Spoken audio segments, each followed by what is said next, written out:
Best varicose veins చికిత్సనే పొందండి. నొప్పి లేని చికిత్స కోసం సంప్రదించండి ఎబిస్ హాస్పిటల్. నమస్కారం. విష్ణు పురాణం 13వ భాగంలోకి వచ్చాం.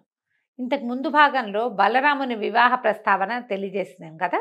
అయితే ఈ రైవతకుడు అంటే ఇక రేవతీదేవి యొక్క తండ్రి అయిన కకుద్మిని రైవతకుడు అని కూడా అనేవారు. ఈయన రాజ్యం చేయకుండా బ్రహ్మ దగ్గరికి వెళ్ళటం వల్ల అప్పుడు తెలుసుకున్నటువంటి పుణ్యజనులనే రాక్షసులు ఏకమై కుశస్థలిని ముట్టడించారట ఆయన రాజ్యాన్ని అన్నమాట.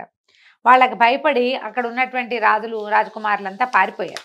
ఈ కకుద్మి సోదరులు పుణ్యజనులకి భయపడి నానా దేశాలకు వెళ్ళిపోయారట. వాళ్ళ వంశాలలో అనేక రాజవంశాలు జన్మించినాయట. ఎన్నో రకాలు మంది పుట్టారు.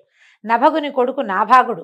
అతను బుద్ధిమంతుడు, పరాక్రమవంతుడు, భూమిని నీతి నియమాలతో ఎదురులేకుండా ఏలిన మహారాజుగా ఉండేవాడు. ఈ నాభాగుని కుమారుడే అంబరీషుడు. మనకు తెలుసు కదా అంబరీషోపాఖ్యానం. అతని సుతుడు విరూపుడు. అతను చాలా యజ్ఞాలు చేసి దేవతలకి భూదేవతలకి ఆనందం కలిగించినవాడు. అతని కొడుకు పృషదశ్వుడు. అతని కొడుకేమో రథీరథుడు. ఆ రాజు ఇతను రథీరథుడు అనేవాడు ఉగ్రప్రతాపశాలిట, ధర్మకర్మరథుడు. అతని వంశీయులు అంగిరసులు అనే పేరుతోటి పుడమి నేలేరు. వాళ్ళ కులం వాళ్ళు ఇప్పటికీ కూడా ఉన్నారట. అంగిరస కులం వాళ్ళు చాలామంది ఉన్నారట. ఇక తర్వాత కథ ఏంటంటే, వైవస్వతుడు తుమ్మినప్పుడు అతని నాసికా రంధ్రాల్లోంచి ఒక బిడ్డ పుట్టాడట. రంధ్రాల్లోంచి ఒక రకమైన జన్మ లభించింది అతనికి. ఇతని పేరు ఇక్ష్వాకుడు. ఇతని పేరే సూర్యవంశానికి వచ్చింది. ఈ ఇక్ష్వాకు మనకు తెలిసిందే కదా, రాముల వారి ఇక్ష్వాకు కులతిలకుడే. ఇక్ష్వాకు కులతిలక అనే పాటలు కూడా ఉన్నాయి. ఆ ఇక్ష్వాకుకి ఎంతమంది కుమారులు? 100 మంది కుమారులట. కుక్షి, వికుక్షి, దుందుడు అనే ముగ్గురిని రాజసేవ యందు వినియోగించి అయోధ్యని రాజధానిగా తీసుకుని ఇక్ష్వాకుడు తండ్రిని మించిన ధార్మికుడయి అపర పరాక్రమంతో, ఎంతో అత్యద్భుతమైన పరాక్రమంతో భూమిని ఏలాడట ఆయన. ఈ ఇక్ష్వాకుడు ఒకసారి అష్టక శ్రాద్ధం అనే రకమైన పితృకర్మ చేయటానికి సంకల్పించి ఆ పితృకర్మలో మృగమాంసాన్ని పెడతారట. దానికోసం వికుక్షుని పంపించట. ఈ వికుక్ష ఏం చేసేట, అడవికి వెళ్ళి పలు రకాల మృగాల్ని చంపి అడవిలో తిరిగిన బడలికతోటి ఆకలి దప్పులతో బాధపడుతూ ఒక చెట్టు కిందకి చేరి తను సంహరించిన మృగాలలో నుంచి ఒక చెవులపల్లి మాంసాన్ని కొంచెం భక్షించాడట. కొద్దిగా తిని అది తీసుకొచ్చి తండ్రికి అప్పచెప్పాడట. అయితే ఏమైంది, ఈ కులగురువైన వశిష్ఠుడు, రాముల వారికి కులగురు వశిష్ఠుడు, ఈయన ముందు నుంచి ఉన్నాడు. ఇక్ష్వాకు కాలం నుంచే వశిష్ఠ మహర్షి ఉన్నాడు. ఈయన బ్రహ్మమానస పుత్రుడు అవటం వల్ల ఆయనకి దీర్ఘ జన్మ కలిగిన వాడనమాట. అది అశుచిగా భావించి ఏం చెప్పాడట, రాజా నీ కొడుకు అడవిలో తిరిగి మృగాలన్నిటిని చంపి చెవులపిల్లి మాంసాన్ని తిన్నాడు. అది మిగిలింది తెచ్చి నీకు ఇచ్చాడు. ఎంగిలి పదార్థాన్ని పితృకర్మకి ఉపయోగించకూడదు కదా, మరి నువ్వు చూడు ఇది అశుచి అయినది ఎట్లా ఉపయోగపడిస్తావు అని కేకలేశాడు. అది విన్న తర్వాత ఇక్ష్వాకుడు కోపించి కొడుక్కి చీవాట్లు పెట్టి తనే అడవికి వెళ్ళి మృగాల్ని చంపి మాంసం తెచ్చి వశిష్ఠాదుల మెప్పుతోటి ఒక పితృక్రియ, ఇదేదో ప్రత్యేకమైన క్రియ అండి. సాధారణంగా మాంసం తింటారు అలా చెప్పలేం మనం. వీళ్ళు ప్రత్యేకంగా కొన్ని విధులలో మాత్రమే ఇది జరిగేదట. కృతయుగం నాటి గాథ కాబట్టి దీని మీద మనం ఏమంటారంటే లాజిక్ తోటి మాట్లాడకపోవటమే మంచిది. అయితే ఈ శశమాంస భక్షకుడైనటువంటి వికుక్షిని శశాదుడు అనే పేరుతోటి పిలిచేవాళ్ళట. తండ్రి తర్వాత పరిపాలకుడై ధర్మ మార్గాన ఏలుబడి సాగించాడు. అశ్వమేధ యాగాలు నిరాటంకంగా చేశాడు. శత్రువన్న వాడిని నామరూపాలతో కూడా ఉంచలేదట. అట్లా విరాజిల్లి పురంజయుడు అనేటువంటి తన కొడుక్కి పట్టం కట్టి ఆయన తపశ్చర్యకి వెళ్ళిపోయాడు. మనం ఈ రాజుల గాథల్లో ఇదొక విచిత్రమైన విషయం చూస్తామండి. వీళ్ళు ఎంత బలము, పరాక్రమము, శౌర్యము ఎంత చూపిస్తారో, ఎన్ని రకాల యుద్ధాలు చేస్తారో, ఎంత రాజ్య వ్యాప్తి చేస్తారో, ఎన్ని యజ్ఞాలు హోమాలు చేస్తారో. ఒకే ఒక్క రోజుతోటి కుమారుడికి పట్టాభిషేకం చేయటం, మర్నాడు నారబట్టలు కట్టుకుని వెళ్ళిపోతారండి. నిన్నటి దాకా అంత తీవ్రమైన అధికార దాహంతో ఉన్నట్టుగా ఉన్నవాళ్ళు ఒక్క రోజులో వాళ్ళ ప్రవృత్తిని మార్చేసుకుంటారు. సంసార లంపటాన్ని వదిలిపెట్టేయగలుగుతారు.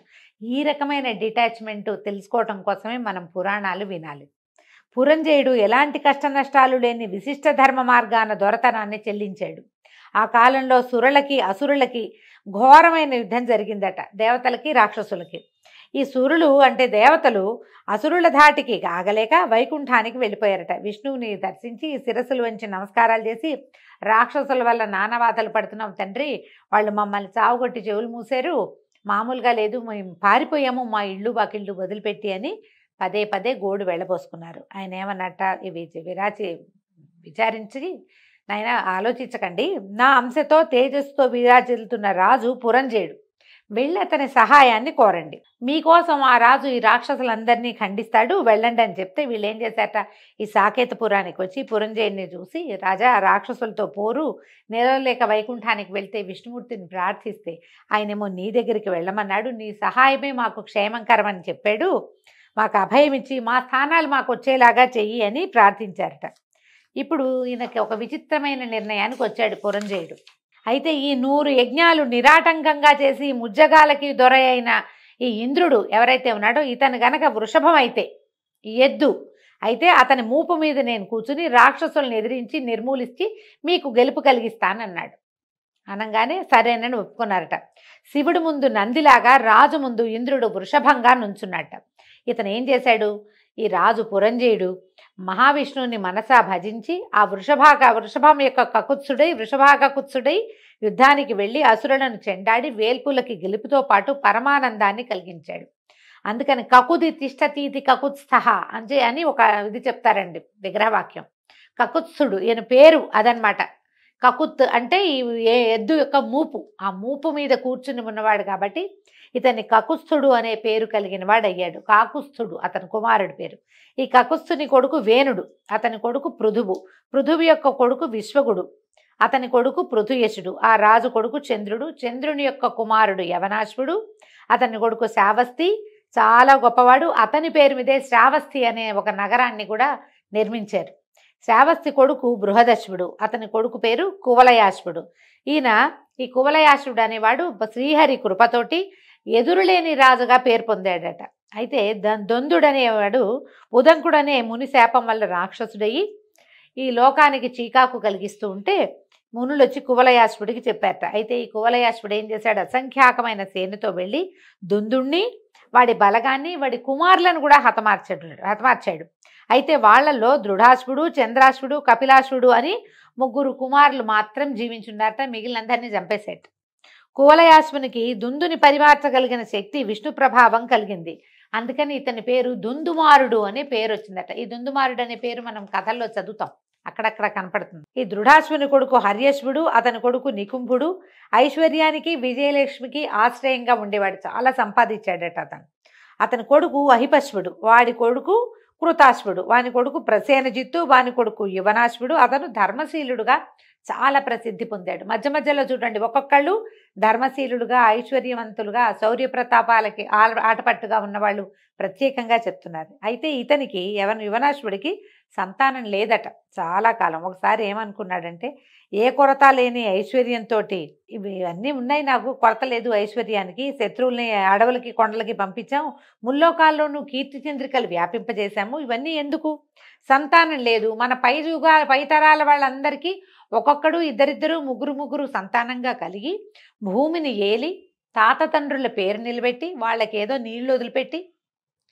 ఏదో ఒకటి చేశారు, నేను ఇలా ఏమీ లేదు, ఇప్పుడు సంతానం కలకపోతే ఏంటి, లోకులు హీనంగా చూస్తారు, లక్ష్య పెట్టరు, వాళ్ళకి పుణ్యగతులు ఉండవు, అడవి మృగమయం పుట్టడం కన్నా బిడ్డలు లేనివాడు బతుకు ఇంకా నీచమైన బతుకు.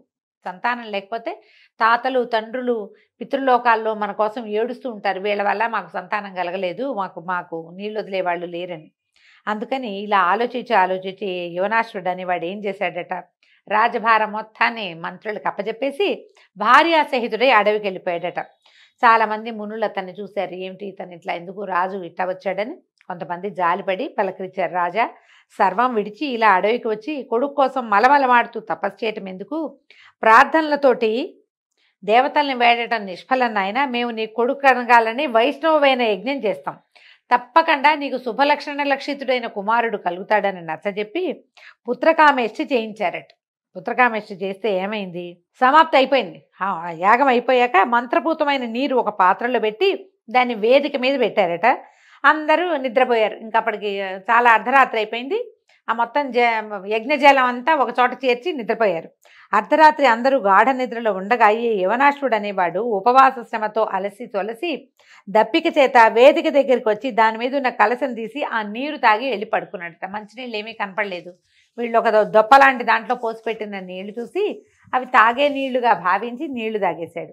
ఇంచుమించు వేకువజామున మునులు లేచి సంధ్యాది కార్యక్రమాలు చేసుకుని వేదిక దగ్గరికి వెళ్ళి చూసేసరికి ఏమింది, పాత్ర ఖాళీగా ఉంది. వీళ్ళింత డిప్పలో పోసి పెట్టారు కదా, ఒక దొప్పలాంటి దాంట్లో పోసారు. వాళ్ళ కోపం వచ్చేసింది, ఏమిటి జలం లేదు, ఏమైందని. సంతతి కలగాలని ఎంతో శ్రమపడి పుత్రకామేష్టి చేసి రాజపత్నికి ఇవ్వడానికి వచ్చిన మంత్రోదకం తాగినటువంటి ఆ మూర్ఖుడు ఎవడో చెప్పాలి మాకు, ఆ మూర్ఖుడు ఎవడో తెలియకపోతే తెప్పిస్తామని గట్టిగా అరిచారు. అరిచేసరికల్లా ఈ రాజుగారికి అర్థమైంది తను తాగింది మంత్రజలం అని.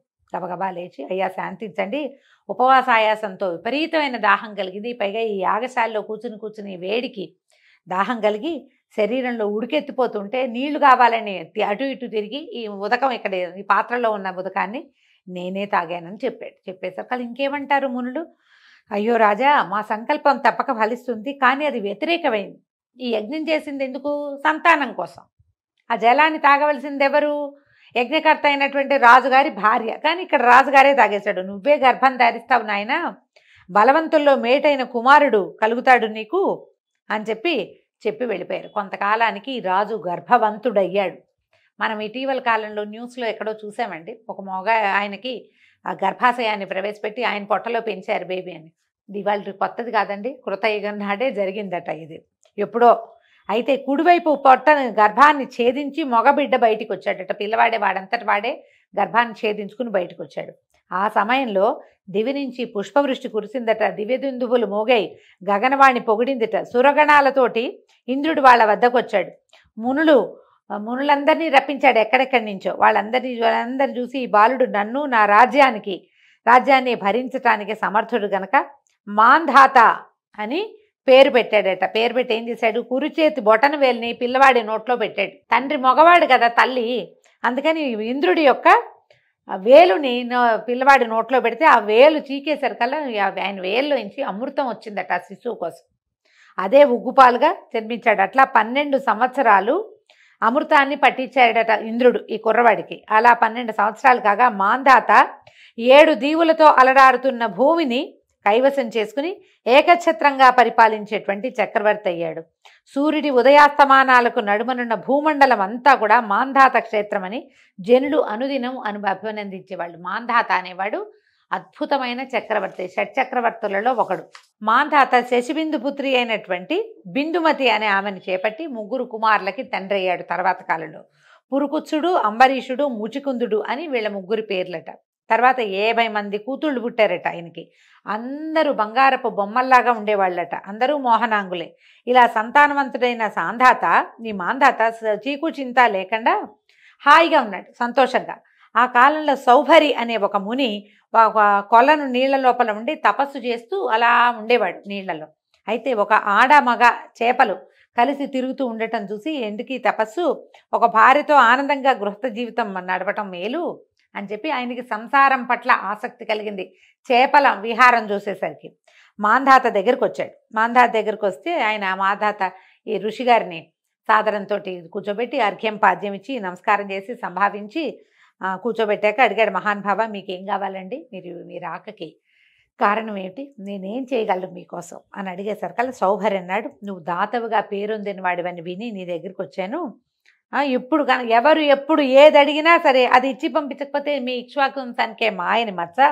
అదిగాక నువ్వేం చేసావు, ఈ భూమండలాన్ని అంతటినీ ఏకఛత్రాధిపతిగా పరిపాలన చేసి ఇంద్రుడికి కూడా సహాయం చేయగలిగే స్థితిలో ఉన్నవాడివి. కాబట్టి నేను ఐహిక సుఖం కోసం నిన్ను ఒక కోరిక కోరడానికి వచ్చాను అని చెప్పాడు. ఎవరైనా సరే క్షేత్రం తెలిసి విత్తనం వేయాలి, పాత్ర మెరిగి దానం ఇవ్వాలి అని అనేసరికల్లా మాంధాత అన్నాడు, మీకు ఎందుకంటే అనుమానము, మీరేం అనుమానం పడద్దు, మీ మనసులో ఏది ఉంటే అది చెప్పేయండి, మీకు ఏది కావాలంటే అది నేను ఇస్తానన్నాడు. అప్పుడు ఈయన ఏమడిగాడు, బాగా ఆలోచించి అయ్యా మీకు ఔచిత్యం అనౌచిత్యం తెలుసు కదా, నువ్వు సత్యవచనుడివి, అందుకని నమ్మి అడుగుతున్నాను, నీ పుత్రికల్లో ఒక్క పిల్లని నాకు ఇచ్చి వివాహం చేయమని అడిగాడు. నేను నీ పేరుతోటి నేను గృహస్థనవుతాను, ఒక్క అమ్మాయిని నాకు ఇల్లాలిగా ఇవ్వమని అడిగాడు. అయితే ఈయన ఏమనుకున్నాడు, సౌభరి తీరు, నడక బడలిక, మాసి తెలుపెక్కిన గడ్డం, పట్టుతప్పి నీడుపై సన్నగా ఉన్న శరీరం, ఆయన చూస్తే భయమేసింది మాంధాతకి. కూతుర్లందరూ బంగారు బొమ్మలు, పట్టు శలాకలు, ఎంత చక్కటి వాళ్ళో, ఇంకా ఇప్పుడే యవనారంభ దశలో ఉన్న పిల్లలు. ఈయన చూస్తే కడు వృద్ధుడు. ఆయనకి బాధ వచ్చింది, ఏం చేయాలో తెలియలే. బాగా ఆలోచించి సన్నసన్నగా అన్నట, మా పూర్వులు కన్యలు మెచ్చిన వారికే ఇల్లాళ్ళుగా ఇచ్చారండి, అంతేగాని ఎంత ఐశ్వర్యం ఉన్నా అందచందాలున్నా ఇచ్చేది లేదు. నేను ఆ త్రోవలోనే వెళ్తాను. నేను కూడా మా పూర్వులంతా ఏం చేశారు, అమ్మాయిలకి ఎవరు నచ్చితే వాళ్ళకి స్వయంవరం చేయించాం మేము. కాబట్టి నా మనవి విను.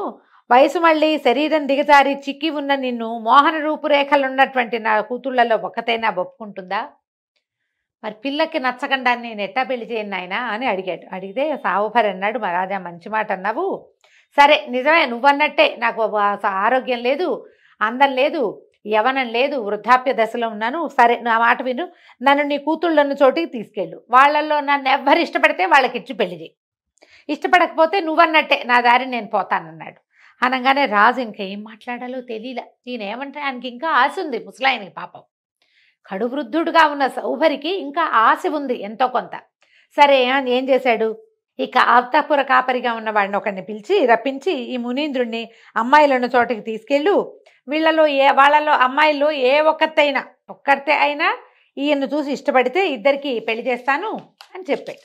అయితే ఈ కాపరి ఏం చేశాడట, వాళ్ళు కన్యాకామణులు ఉన్నటువంటి అంతఃపురానికి సౌభరిని తీసుకుపోయాడు. అక్కడికి వెళ్ళంగానే సౌభరి నరసురగణాల్లో ఏ ఒక్కరికి లేని అందచందాల రూపుతోటి మారిపోయాడట. అంతఃపుర రక్షకుడు అమ్మాయిలందరినీ పిలిచి, చూడండి ఈ ముసలి తాపసుని మీ వద్దకి మీ నాన్నగారు పంపిస్తే నేను తీసుకొచ్చానమ్మా, మీలో ఒకరిని ఈయనకి భారీగా ఇస్తానంటున్నాడు, ఎవరు ఇష్టపడితే వాళ్ళకిచ్చి పెళ్లి చేస్తాడమ్మా చూడండి అన్నాడు. అనేసరికల్లా ఈ సుందరాంగుల అమ్మాయిలంతా ఈ సౌభరిని చూసి మురిసిపోయారు. నేనంటే నేను, నన్నంటే నన్ను అని ఒకరిని మించి ఒకళ్ళు వాదులాడడం మొదలుపెట్టారు. ఈ కాపరి పరిగెత్తుకుంటూ రాజుగారి దగ్గరకు వచ్చాడు. ప్రభు, నీ కుమార్తెలందరూ ఆ మునిని చూసి ఒకరితో ఒకరు వాదిస్తున్నారు, నేనంటే నేననేసరికల్లా ఈయన ఆశ్చర్యపోయాడట. మాంధాత కడు వృద్ధుడైన సౌభరి కన్యకలని ఎట్లా మోహింపజేశాడు, ఆయన తపశ్చర్య ఏమిటి, ఆయన తపశ్శక్తి ఏమిటి అని ఆశ్చర్యపోయి అబ్బురపడి ఏం చేశాడట, శుభముహూర్తంలో 50 మంది కూతుళ్ళని ఈ సౌభరి మహామునికి ఇచ్చి వివాహం జరిపించేశాడు. సమృద్ధిగా వస్త్రాదులు అన్నీ దానాదులు ఇచ్చి అనేక సువర్ణమయాలైనటువంటి బళ్ళు, ఇళ్ళు, గోపురాలు ఎన్నో ఇచ్చి మహర్షి వెనక పంపించాడు. అయితే ఈయన ఏం చేశాడట, భార్యలతోటి తన ఆశ్రమానికి వచ్చేసి దేవశిల్పైన విశ్వకర్మను తలుచుకున్నట్టు. ఆయనకి ఏం చెప్పాడు, నేను గృహస్థనయ్యాను, నా భార్యలందరూ మహారాజ పుత్రికలు, దివ్యభోగానుభవం కలిగిన వాళ్ళు, వాళ్ళకి నివసించదగిన రత్నాలు పొదిగిన బంగారు గోడలతోటి మేడలను నిర్మించమన్నాడు. అన్న మరుక్షణం విశ్వకర్మ దివ్యమైన భవనాలు, వాట్లలో హంసతూలిక తల్పాలు, నిలువుటద్దాలు, పెరళ్లలో పువ్వుల తోటలు, నడబావులు సర్వసమృద్ధిగా రూపొందించి మునికి అప్పచెప్పాడు. సరే సౌభరి పరమ సంతోషంతో తన 50 మంది భార్యల్ని ఆ 50 భవనాల్లోకి ప్రవేశపెట్టాడట. మరి వాళ్ళకి పనివాళ్ళు కావాలి, రాజకుమార్తెలు ఒంటరిగా ఉండగలిగిన వాళ్ళు కాదు. అయితే ఈ పనివాళ్ళుగా వీళ్ళకి చెలికెత్తెలుగా అప్సరసల్ని తన తపశ్శక్తితోటి రావించి భార్యలకి సేవికలుగా నియమించాడు. వాళ్ళకి తగిన అమూల్యమైన ఆభరణాలు కానుగ్గా ఇచ్చాడు. షడ్రసోపేతమైన ఆహార పదార్థాలు ఏ పూట కాపూట పుట్టిస్తూ భార్యలతో ఆరగిస్తూ ఆనందిస్తూ సంతోషంగా కాలం గడుపుతున్నట్ట. అక్కడ మాంధాత మహారాజు ఏమనుకుంటాట, కందమూలాలు కాయలు పళ్ళు తింటూ ఆకలితోటి నలుగుతూ ఒడలు జారి ఉన్న తపస్వి అంటున్నారు తపస్వికి కుసుమ సుకుమార మూర్తులను ఇష్టభోజనాలతో పుష్టిగా ఉన్న వారి కూతుళ్ళని, నా కూతుళ్ళని ఇల్లాళ్ళుగా ఇచ్చాను, వాళ్ళ స్థితి ఎట్లా ఉందోనని భార్యతో కలిసి కొంతమంది పెద్దవాళ్ళతో కలిసి సౌభరి ఉన్న అడవికి వెళ్ళాడట. అక్కడ చూస్తే ఆశ్చర్యపోయేట. దివ్యరత్న స్థగిత కాంచన భవనాలు, విరబూసిన పూదీకలతో ఆరపండిన పండ్లతో, కోకిలల కలకలారావాలతో, నెమళ్ల క్రేంకారాలతో కనులు పండువుగా వీణులు విందుగా ఉన్న తోటల్లో, నవవికసిత పద్మాలతో, బొయ్యారపు నడకల రాయించలతో చూడముచ్చటగా ఉన్న జలాశయాలు, ధనధాన్య సమృద్ధితో పరమానందమూర్తులైన 4 వర్ణాల వారి నివాసాలు, దివ్యమంగళ వాద్యాలతో అమరగీతాలు కలదైనటువంటి త్రిభువన లక్ష్మికి కాపురమై ఉన్న సౌభరిపురం కనిపించింది. ఈయన ఏం చేశాడు, 50 మంది భార్యల కోసము అన్ని వర్ణాల వాళ్ళని సృష్టించి పెట్టాడు. దాన్ని చూడంగానే ఈయనకి ఆశ్చర్యం వేసిందట. ఇదేమిటి, ఇక్కడ ఊరే లేదు, ఇదేదో ఇంద్రపురిని తలదన్నే లాంటి వైభవంతో ఇంత పెద్ద నగరం ఎట్లా వచ్చింది, దేవతా సృష్టిలాగా ఉంది, ఎవరు ఏమిటి అని లోపలికి తెలుసుకుని ఆశ్చర్యపోయాడట. సౌభరి తపశక్తితో ఏర్పడిన పురం ఇది. అలా వెళ్ళి అల్లుడిని చూసి నమస్కరించి ఆయన సూచనను అనుసరించి సముచితమైన ఆసనం మీద కూర్చున్నాడు. సంతోషించాడనమాట ఆయన.